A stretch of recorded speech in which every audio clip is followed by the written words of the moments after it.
Hello and welcome to Political Fireworks. I'm your host, Faith Shikanga. A big thank you, lovely viewers, for always tuning in at SALASYA TV. And today we are so privileged to be joined by Honorable Peter SALASYA. Karibu sana on our show, Political Fireworks. Asante.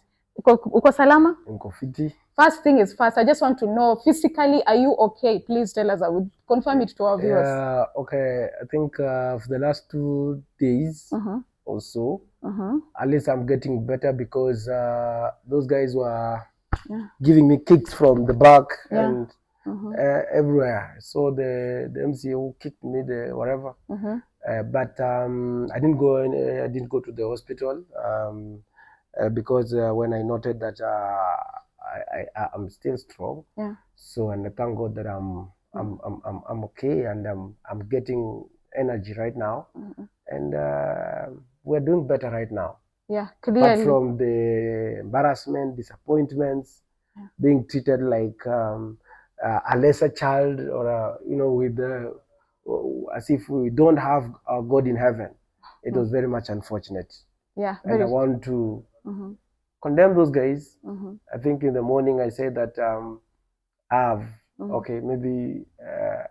forgiven those who committed whatever they committed, and I've forgiven them. But Mheshimiwa, okay, why are you so quick to forgive? Because clearly whatever happened was so unfortunate. Why are you so quick to forgive? I think for the people who have done atrocity into my life, I've never taken any legal action towards them, and I think in several incidents I've gone through, my car has been damaged, it has been wrecked, we have been beaten, we've been done what, all along it has been frustrations after frustrations. But the good news is that whoever touches me, he never lives long, because I always forgive, but always God goes ahead and punishes them. They will never go scot-free. And even sometimes I sympathize with how God always deals with them. And that is what normally happens. So you leave all this to God? I leave everything to God. And I said, sometimes you might come another day and say that, oh, this guy, there's nothing he can do for you. And maybe God has said, this time around, you will deal with them. And maybe you find like they look at it maybe it's the obvious way. And maybe now it becomes the end of view. So I always listen to the Spirit of God. And I thank God that I went. In fact, I don't regret going alone in that stadium. Because I believe if I could have gone with extra people, there would have been injured. There could have been injuries, there could have been stampedes. And even right now, we could be following like stampedes like in South Africa, that called upon 500 people who died in the stadium just because of the wars up and down and everything. Because the moment it could have been me versus them, and we versus them. Their supporters and my supporters could have started fighting, and even it could have been an embarrassment to the international, because we were looking at the FIFA World Cup and Africa Cup. It's a worldwide thing, and for we going inside the field and say that I'm here, then the game being postponed, it could have been embarrassment. And we know Kenya has been under the ban in participating in any international games for, I don't know, 5 years or so. A good number of years is when they've just started again. So when they start again and another serious issues rising again, it could have been a very unfortunate thing that could have happened. Yeah, clearly. Now, from your talks, it's clear that these people you claimed that they were targeting from your phone, but you had really a very firm grip. Yeah. You managed to save the phone. You managed to save the phone, and these people were planned. Like a group of 10 guys or so. Because you could find like those who started with me, they were just following me. Those who started with me are the ones who finished with me. Majority of them. So that is a very clear indication that it is something that was planned. That I be harassed, I be assaulted. Clearly. But it happened. Now let's just go back. I would just want to know, what do you think compelled this attack from what were the Goons? I think it's because, you know, Raila has never been experienced, never been told the truth by young people, like issues. You know, now they fail to understand there is issues, facts, and there are insults. So there's no any insult when you say that a political conman. Conman, yeah, that's the word I wanted to ask you about. Yeah, there's no any issue to do and say that this is an insult, because political conman is something that the load of poverty. It's Duale who started political conman. It's Ruto who started them. And the other leaders there who have been calling, and even Miguna said it.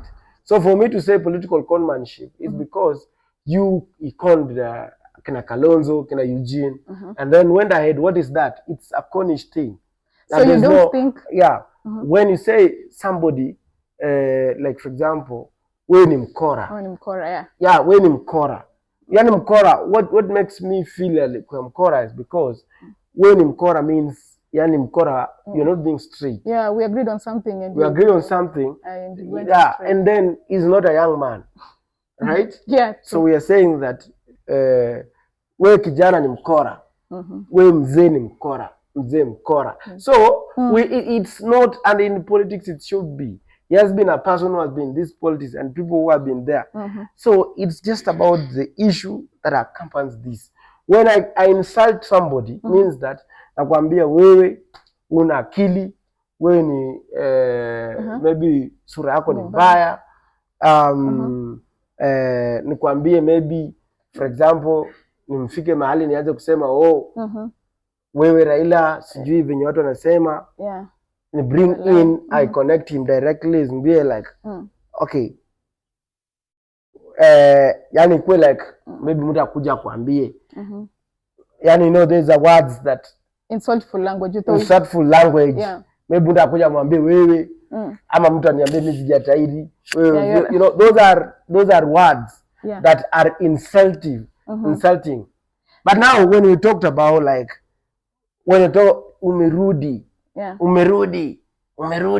that is umerudi, umerudi kufanya nini? So you see, it is just a way of just expressing like imitation. It always happens. Even as we are imitated every day, every now and then. Exactly. So there's no way that somebody will tell you, hey, because I imitated him, it was some kind of insulting. So sometimes it's insulting. No. So Mheshimiwa, you don't think at any point you were disrespectful? No, there was no any given point that. Now, why is he in the politics again? Because if you are in politics, you ought to understand the language of politics, and even you should let your people also get to know those who are surrounded. Because I've been to Kisumu, why have not been attacked? I've been everywhere, all over. But when I come there, when is those young people with those, and when I'm being attacked, so it means that the instruction came from, and you have heard about the MC of Gorogosho talking, attacking, and doing what. But you ought to tell him now, whatever you are speaking on the on media is not right, because you are inciting people to start fighting, and that one should not be the story at any given point. Okay, nice. Now, I just want to know the mixed reactions that several leaders came in with. Of course, let's start with Millie Odhiambo, who definitely claims that whatever happened to you was very unfortunate. But then she went ahead and claimed that you are equally an online goon because of the word uncircumcised Luos. I think what number one, the circumstances. Let's say, for example, the one that was in Mbukaya, it was obvious. We called it out that those were the goons that were sent by maybe the governor of Kakamega. right? And it was very clear, you know, kama ni simu, you call it. We never called that they were the Luos who came to attack me. Is it okay? Yeah. They were the goons of governor. Yeah. So we never say that these are the people from Atiluo and they will attack me. That is childish. That is stupidity. That's lack of being open-minded. Yeah, true. Yeah, you just want to say just because of the event happened on that certain day. But you see, here it was now they happened. People saw even the accent. Yeah. And the same people were there. So you wanted me to say that those were the lawyers and they were not lawyers. Those were Kikuyus and they were not Kikuyus. You had to trickle down on the. You have to go specific. Yes, the specific. Yeah. And if it could be Kikuyus, and by the way, even Babu attacked the Uhuru Kenyatta and even named the mother. But the Kikuyus never went and started attacking him or beating him up. It never happened like that. That is a fact. Yeah. And even among they have called them other even when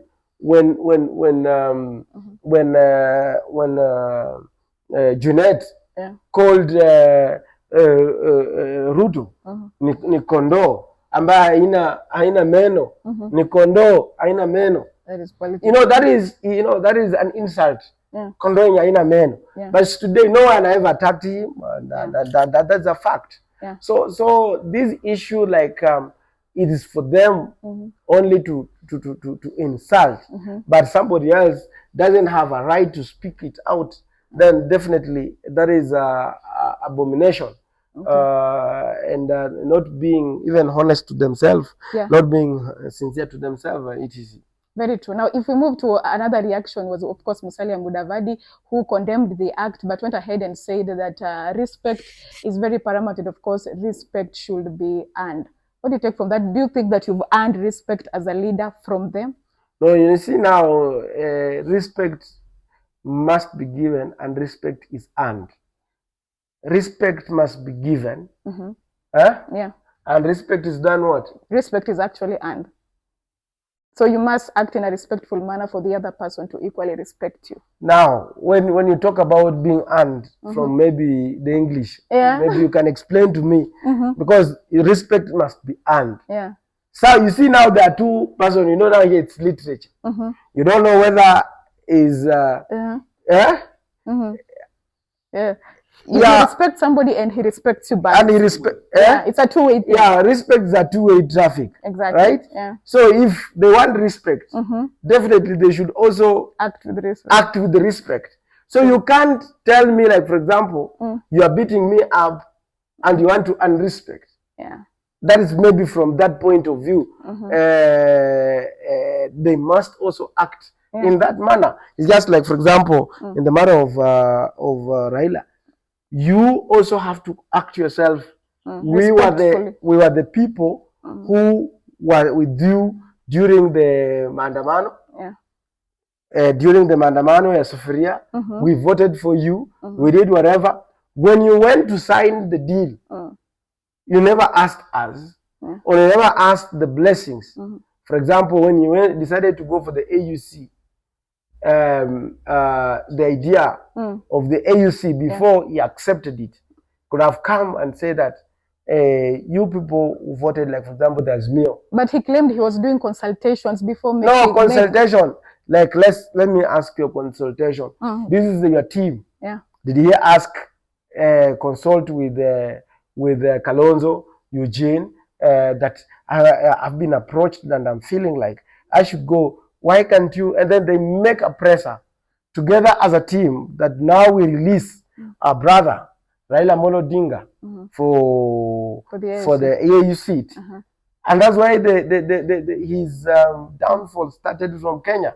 That James Z were there to profile him as a puppet of William Ruto and a traitor. And that is something that should be could have been solved. Like, you know, we are now moving to the government. What are our opinions? How many people are willing us to join into this government? But you see, it comes with a surprise. When he went into the handshake of 2017, for example, he never went with Uhuru. He never consulted with his friends.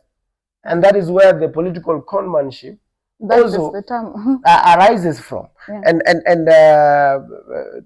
So there must be, when you talk about the respect must be earned from his point, like, we are with you guys, can we move together? Clearly. So you say, like, you respect yourself, you also respect your decision, and also respect the people that you have been moving together with them. And then also for the young people who have been saying, you have just come from the AUC. He never called for a meeting with Azmio, for example. He could have called, like, for example, the Azmio. We went to, so I want to meet with all members of parliament from Kambani, from DAP, from all the parties. And then now we can have a consensus and say, yes, we want to fight, but it failed. But now he comes and starts moving from one region to another. I told the people, I told people that he's lying. He's lying to the people. Those are lies. He has already made up a decision. The deal was sealed. He was only just trying to move and putting the rubber stamp, but already the decision. And that is why when they left Kisii, they went just to his whatever home here. His close home. Wajir, I don't know, the governor of Wajir or Wajir. Then after that, they came and just like today you finish, and then tomorrow you announce, like, we have decided that we are moving, we are making a decision like that. So we were waiting for him to go to Kakamega, to go to Bungoma, because he has all the support across the board. So you feel he did not traverse the entire region? He didn't traverse the whole region of the people who supports him. And so that is a point that must also be on record. Now, 2017, of course, you are a very strong supporter of ODM. In fact, it was highlighted that of course you vied and you lost at that particular time. So what brought about this fallout between Raila Amolo Odinga and of course you? Because initially you even went for the demonstrations. First of all, I've never betrayed the Kenyans. When we supported Raila all along because he was our idol. He was my political idol, whereby we believe that this is the man that I believe in. This is a man, my political father. It's just like you can have a spiritual father. And for that reason,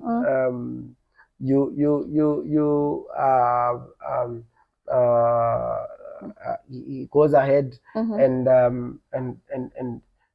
goes ahead and do things like, for example, when the Azmio was announced in the parliament that they are the majority.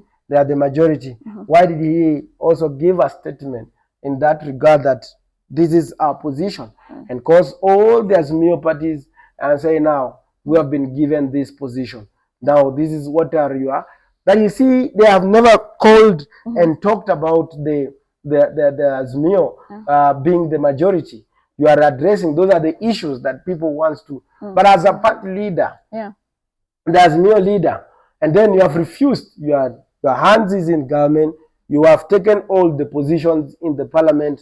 So where are you? Are you in Azmio? Are you in government?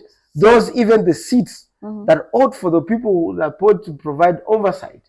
Now they change the narrative. They say that the parliament is just a house, a house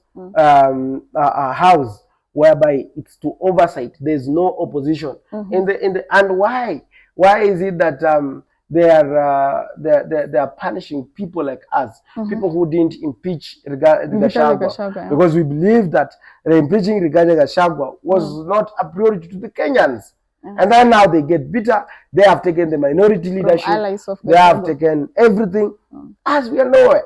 And the critics of the government, like people who are there to correct the government, they are unable to make those they're there to punish us and render us irrelevant in the leadership of the house, in the chairman, the committees in the house. Yeah, because I understand that you are moved. You're now handling your matters dealing with the cafeteria. Yeah, that is yeah, those are the issues that we must have to address. Sawa sawa. Now, Mheshimiwa, you and I know that politics is very dynamic in nature. So I just want to know, do you ever see yourself ever working again with the Raila Amolo Odinga?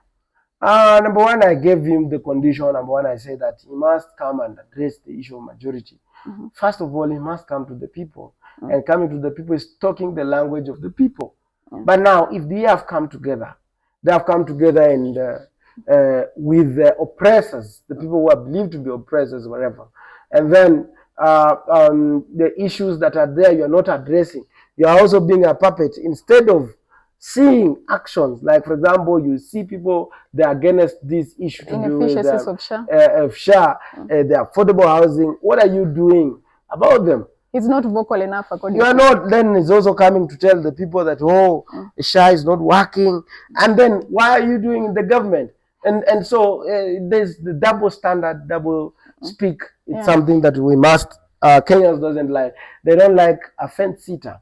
They want leaders who can speak out, leaders who can be understandable. And I'm just glad that you've mentioned that they are in the government. So, of course, that is the broad-based government. So I just want to know, do you think that because, according to the president, he claims that the broad-based government is meant to unite Kenyans and is not really meant for positions? What's your take on that? It's about the positions.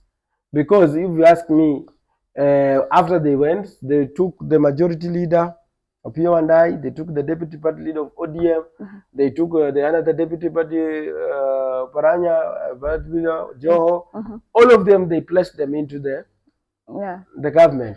So that one, the chairman of ODM, so it became an issue of jobs, and it was never about, like they call them the experts. Then you ask them as their experts, what are you doing?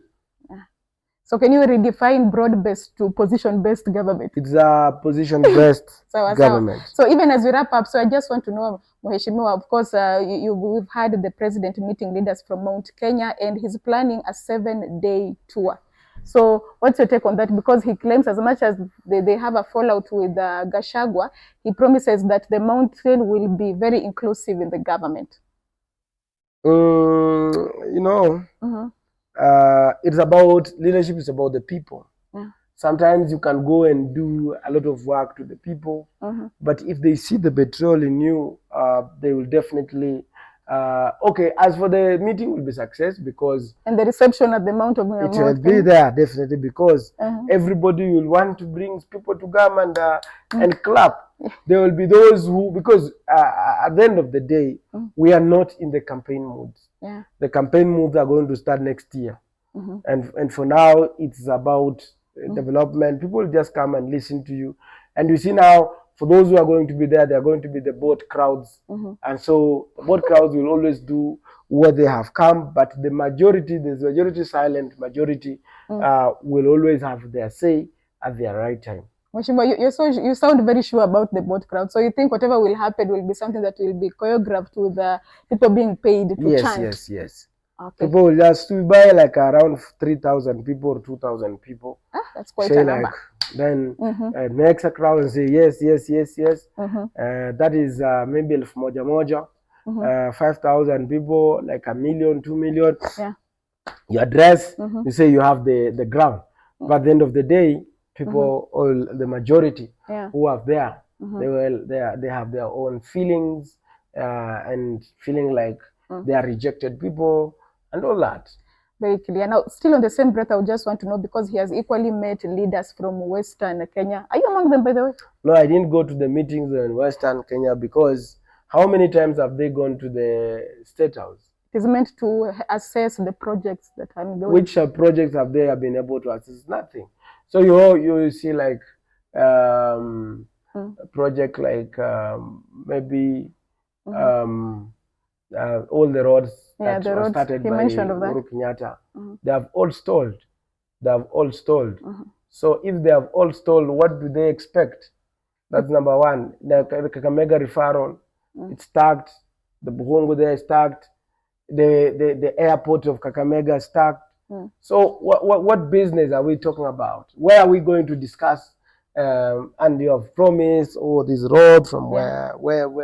All those things, just the normal PR. So you feel the promises being given at the funeral of Malava, these were just empty promises by the promises, president? definitely, yes.